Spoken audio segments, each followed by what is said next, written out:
sera toujours Ponton la belle. Pointe-Noire sera toujours la belle ville.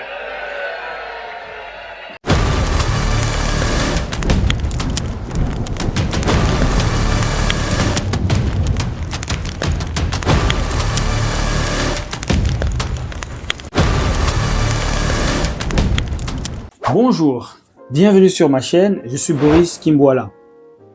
Pointe-Noire, ville pétrolifère avec une production moyenne qui s'établit à 270 000 barils par jour, soit environ 1231 milliards de francs CFA générés rien que pour l'année 2025, est aussi une ville portuaire avec un port en eau profonde, véritable hub maritime majeur en Afrique centrale. Doté de terminaux à conteneurs, le port autonome de Pointe-Noire mobilise quant à lui près de 112 milliards de francs CFA au titre de recettes par an. Et c'est le moins que l'on puisse dire. Ce port est d'autant plus stratégique et vital pour l'économie de la ville, du pays, mais aussi de toute la sous-région, que environ 1200 millions de conteneurs sont manipulés par an au niveau de ce port. Malgré ses atouts économiques considérables, la ville de Pointe-Noire est devenue le symbole du paradoxe gigantesque que vit le Congo-Brazzaville, à savoir un pays aux ressources et aux potentialités énormes, mais avec une population qui croupit dans une misère abyssale. Mais ce paradoxe semble difficilement perceptible car la façade extérieure de la ville présente l'image reluisante d'une ville pavée de routes bitumées, d'édifices publics, de maisons à l'architecture moderne, avec toutes les commodités urbaines dignes d'une ville moderne, mais qui contraste pourtant avec la façade intérieure qui révèle une ville livrée à une urbanisation sauvage où la misère sociale et la précarité économique prospèrent au gré d'une démographie galopante et incontrôlée. Au moment où s'ouvre l'élection présidentielle, où certains influenceurs étrangers dans une volonté de propagande sponsorisée et inavouée, parcourent nos villes principales pour mettre en avant une réalité de modernité et de prospérité économique et sociale de nos villes, réalité dans laquelle nombre de Congolais ne se reconnaissent pas. Le moment n'est-il pas venu pour nous de décrire Pointe-Noire avec nos mots? Au moment où l'électorat de Pointe-Noire se fait cocufier avec des promesses toujours aussi grandiloquentes, l'heure n'est-elle pas arrivée pour nous de rappeler la supercherie des promesses d'hier? C'est de ce sujet-là dont on va parler dans cette vidéo. 1960. C'est la date symbolique marquant l'accession à l'indépendance de notre pays. Vert, jaune, rouge. Ce sont les couleurs emblématiques de notre drapeau national. 342 000 km². C'est l'étendue du territoire national qui regorge d'immenses ressources naturelles. Pétrole, bois, manganèse, gaz naturel, or, fer, diamant, plomb, cuivre, potasse, zinc, fleuves, rivières, océans, savanes, forêts et montagnes. C'est ça notre héritage commun. Celui de nos enfants et petits-enfants aussi. Nul n'a le droit de l'ignorer, nul n'a le droit de le contrer. Tous, nous avons le devoir de veiller sur le Congo. Yabiso Congo, car le Congo... Pointe-Noire, 26 novembre 2025, la Direction générale de la sécurité présidentielle, DGSP en sigle, procède à l'arrestation d'un homme appartenant au gang Bébé Noir et soupçonné d'avoir assassiné dans des circonstances difficiles à qualifier une femme dénommée Louange Kwemituka. C'est la stupeur et l'effroi qui s'emparent de l'esprit des habitants de Louangili, théâtre de ce crime odieux. Qu'il s'agisse de ce crime ou des actes de vandalisme accompagnés de grandes délinquances perpétrées au cimetière de Mont-Kamba ou des jeunes, faute d'emploi et de perspectives d'avenir meilleures, caillassent les tombeaux pour leur dépouiller de leurs ornements funéraires qu'ils commercialisent ensuite, la criminalité, le banditisme font désormais partie du quotidien des habitants de la ville de Pointe-Noire où la montée de la criminalité, de l'immoralité, a atteint des proportions dépassant toute imagination. Mais tout ceci n'est pas le fruit d'une génération spontanée, car la montée en puissance de ces phénomènes de société, inexistantes il y a 20-30 ans en arrière, est consécutive à la démission progressive des pouvoirs publics, à l'anarchie engendrée par l'absence d'état de droit, c'est-à-dire de la règle de droit commune à tous, et bien entendu à la justice sociale. Commençons notre analyse de la ville de Pointe-Noire par deux éléments qui résument le mieux la démission de l'État et l'anarchie ambiante qui y règne. Le premier élément concerne le problème du foncier, car il ne se passe pas un seul jour à Pointe-Noire sans qu'un tribunal soit saisi ou que des personnes soient interpellées dans un poste de police ou de commissariat pour essayer de trancher ou de régler un litige foncier. Et le deuxième élément concerne la structure administrative de la ville de Pointe-Noire. En d'autres termes, la manière dont administrativement cette ville est gérée. Pour ce qui est du foncier, en 1991, la Conférence nationale souveraine et la Constitution qui en résulte mettent fin à la propriété exclusive du foncier par l'État et donnent ainsi la possibilité à quiconque d'avoir accès à la propriété privée. Cependant, les règles d'acquisition et d'occupation des terres n'étant pas clairement définies, de nombreuses dérives sont apparues. Et même l'amendement des lois fixant les règles d'occupation et d'acquisition des terres, ainsi que les modifications de constitution ne se sont pas réellement intéressés à résorber dans le fond les anomalies constatées. Conséquence, cela a donné lieu à des comportements véreux, notamment de la part de certains propriétaires fonciers qui n'ont pas hésité à s'adonner à un trafic foncier sur fond d'escroquerie. Voilà qui engendre d'importants contentieux au niveau des tribunaux, mais aussi des commissariats de police. À Pointe-Noire, certains propriétaires fonciers vendent des terrains. Les services de l'État en la matière délivrent le permis d'occuper ou le titre foncier, mais il n'est pas rare que certains tribunaux rejettent ou contestent l'authenticité de ce document ou par un jeu de micmac judiciaire invalident la vente d'un terrain pour l'octroyer ou reconnaître le droit de propriété foncier à une tierce personne, pourtant déboutée par une décision de justice. Bref, c'est un véritable bazar et une véritable cacophonie. Et malheureusement, dans tout ça, c'est le pauvre peuple qui trinque à la fin, c'est le pauvre peuple qui est lésé, qui est souvent lésé par des décisions de justice et par des arbitrages faits par les agents de police tout aussi véreux qui, en échange d'une somme d'argent, vont décider de léser une personne pourtant reconnue par la justice, par le tribunal ou inversement reconnue par la police comme étant le véritable propriétaire. Au Congo, on ne sait pas dire qui, entre l'État qui est le législateur en matière foncière et les familles terriennes, détenteurs du droit coutumier, donc propriétaires héréditaires des terres, lequel des deux est légitime et compétent pour procéder à la distribution de la terre. Dans ce désordre qui menace la paix sociale et qui ébranle la cohésion des familles, il y a essentiellement deux responsables. D'une part, vous avez les détenteurs du droit coutumier qui sont appelés communément les Fumutoto, et d'autre part, vous avez le cadastre et la justice. Ces trois institutions implicitement organisent un trafic foncier très lucratif qui accentue les discriminations économiques et sociales, notamment en matière de logement, tout en créant des disparités entre zones urbaines.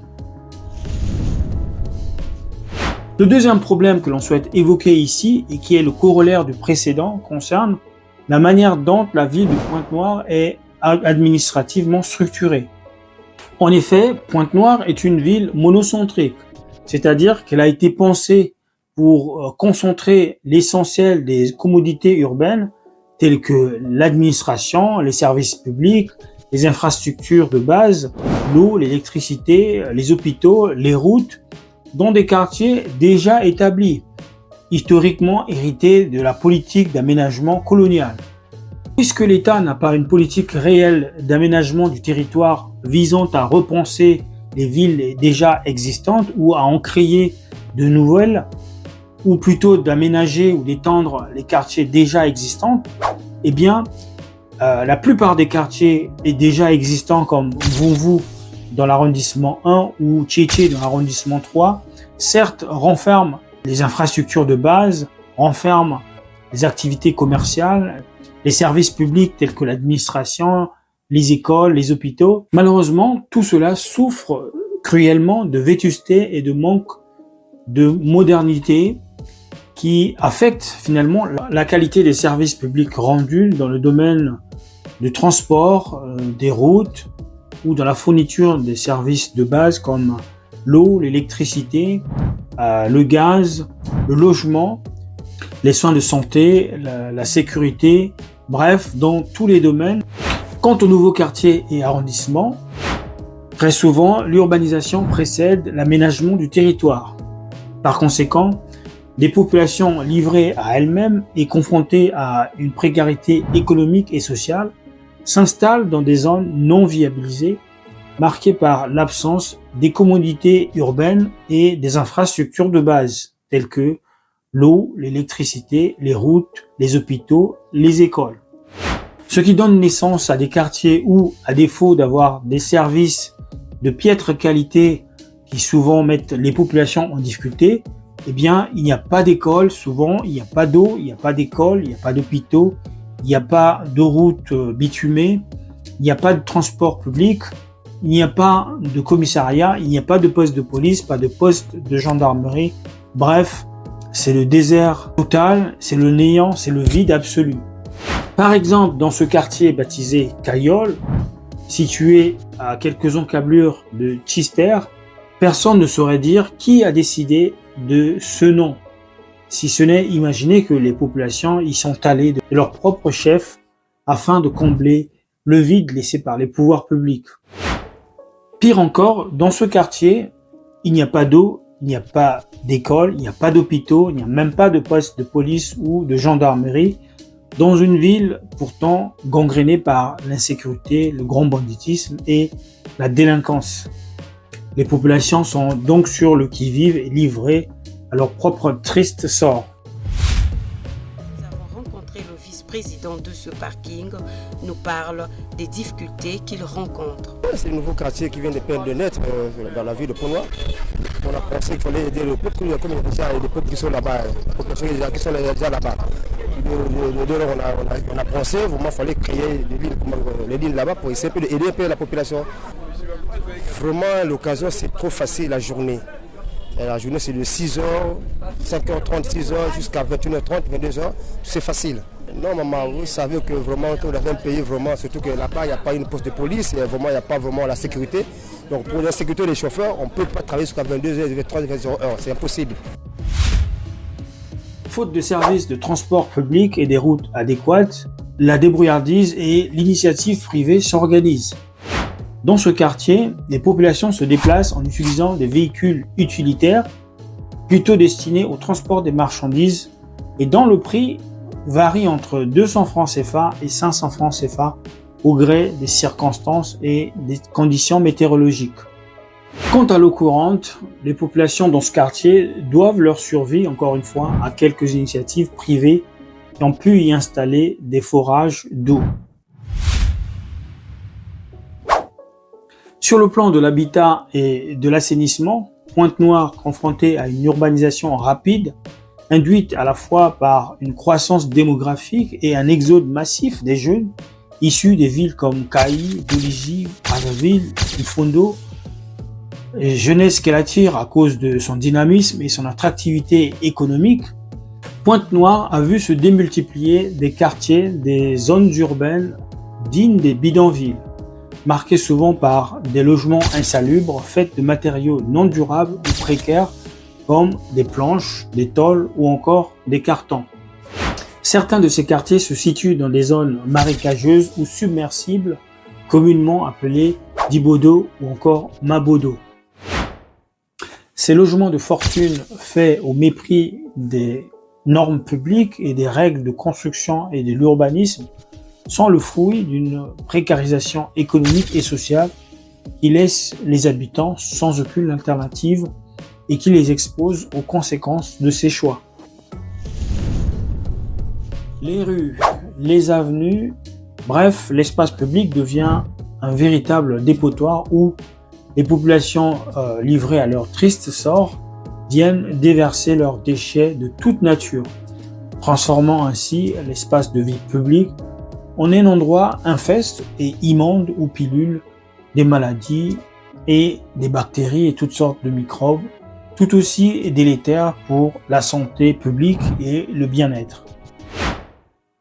Les habitants de Pointe-Noire, de manière générale, vivent sur le qui-vive car, en saison de pluie, les risques d'inondation étant beaucoup plus grands, cela génère énormément de stress et de l'angoisse. À la moindre tombée de pluie, les rues adjacentes des artères principales de la ville, dépourvues de caniveaux d'évacuation d'eau, sont complètement débordées et inondent les quartiers.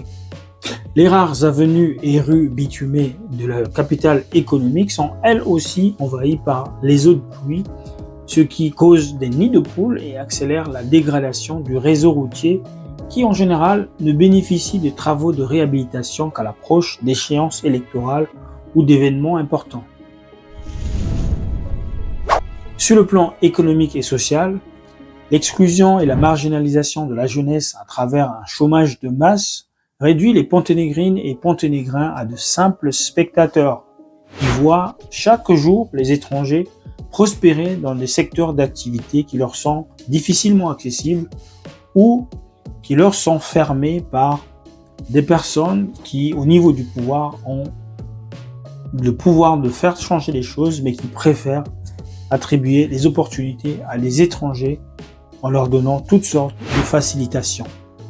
Les Congolais ne sont plus maîtres dans leur propre pays et il suffit de se rendre à certains endroits huppés de la ville comme les restaurants, les lieux de loisirs pour s'en rendre compte. Aux étrangers, la belle vie, la vie de luxe et la jet set, et aux Congolais, la misère et la disette au quotidien. Qu'il s'agisse des réalités liées à l'habitat et à l'urbanisation ou des conditions liées à la précarité économique et sociale, Pointe-Noire fait désormais figure de jauge qui permet d'évaluer le niveau de pauvreté et de régression à tous les niveaux pour l'ensemble du pays, mais aussi un critère d'évaluation pour évaluer l'action publique du gouvernement et sa volonté et sa capacité à comprendre les enjeux de transformation, les envies et les aspirations de la jeunesse à accéder à un emploi durable, à un emploi de qualité et d'assurer la prospérité pour tous sans différence d'appartenance ethnique et ou régionale. C'est à cela que désormais nous allons pouvoir jauger. C'est par ce prisme-là qu'il convient d'analyser la situation de la ville de Pointe-Noire et de comparer cela à l'action publique et à l'action du gouvernement. Car si, malgré les atouts économiques dont la ville dispose, si malgré les projets de municipalisation accélérés dont elle a pu bénéficier, la ville de Pointe-Noire n'a pas su ou n'a pas pu se transformer au point d'apporter les changements attendus par la population, au point de répondre aux attentes de la population en matière de routes, d'écoles, d'hôpitaux, de soins de qualité, de fourniture d'eau, d'électricité, de gaz, d'égalité de chance en matière d'accès à l'emploi, eh bien, si cela n'est pas arrivé à la ville de Pointe-Noire, cela n'est pas prêt à arriver pour n'importe quelle autre ville ou n'importe quelle autre localité, à l'exception de certaines localités privilégiées. Et ce ne sont pas les changements de maire à la tête de la ville qui vont changer quoi que ce soit. Encore moins des billets d'argent disséminés ça et là pendant la campagne comme on a pu le voir, ou encore des promesses de campagne données tous azimuts et sans aucune conviction qui vont changer la donne. La ville de Pointe-Noire, à l'image du Congo, est confinée dans une arriération industrielle, économique, scientifique, technologique qui empêche finalement son développement. Et son changement, le changement de la ville, le changement du pays fait appel à l'amour de la patrie, à l'engagement de l'action citoyenne et de la conscience collective sur la nécessité d'inciter nos gouvernants à gérer le pays tout en ayant à rendre des comptes sur l'action publique, à inciter nos gouvernances à changer de mode de gouvernance, une gouvernance axée sur les résultats, une gouvernance par l'exemplarité et la responsabilité. Cela demande de l'engagement citoyen, de la prise de conscience de la part des Ponténégrins, des Ponténégrines, mais aussi de tous les Congolais, d'où qu'ils soient, d'où qu'ils viennent. Voilà ce que je voulais partager avec vous. J'ai fait une vidéo sur la ville de Dolésy, j'en fais une là sur la ville de Pointe-Noire, et à l'évidence, les problématiques se recoupent et se croisent, et il y a certainement urgence pour que les citoyens que nous sommes puissions inciter nos gouvernants à travers l'engagement citoyen et le contrôle de l'action publique à agir en toute responsabilité pour que nos villes se transforment, pour que notre cité se transforme, pour que notre pays se développe enfin. Dites-moi ce que vous en pensez. Est-ce que vous avez le même regard que moi? Est-ce que les faits de société décrits dans cette vidéo correspondent à la réalité que vous vivez à Pointe-Noire ou que vous avez vécu à Pointe-Noire? Partagez-nous votre regard, votre perspective par rapport à la ville de Pointe-Noire, vos craintes, vos doutes par rapport à cette ville, et ainsi nous allons pouvoir enrichir davantage ce débat, cette discussion autour de la ville de Pointe-Noire. Est-ce que vous pensez comme moi que cette campagne électorale n'apportera rien de plus si ce n'est empiler les promesses les unes sur les autres sans leur donner la moindre chance de se concrétiser sans une prise de conscience collective? Voilà ce que je voulais partager avec vous.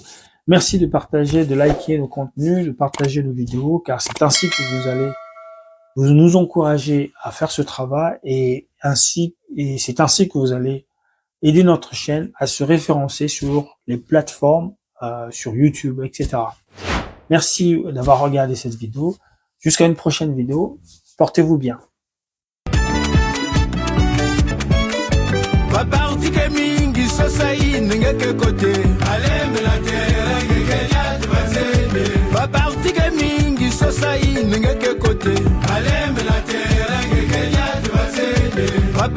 Mingi sasa hii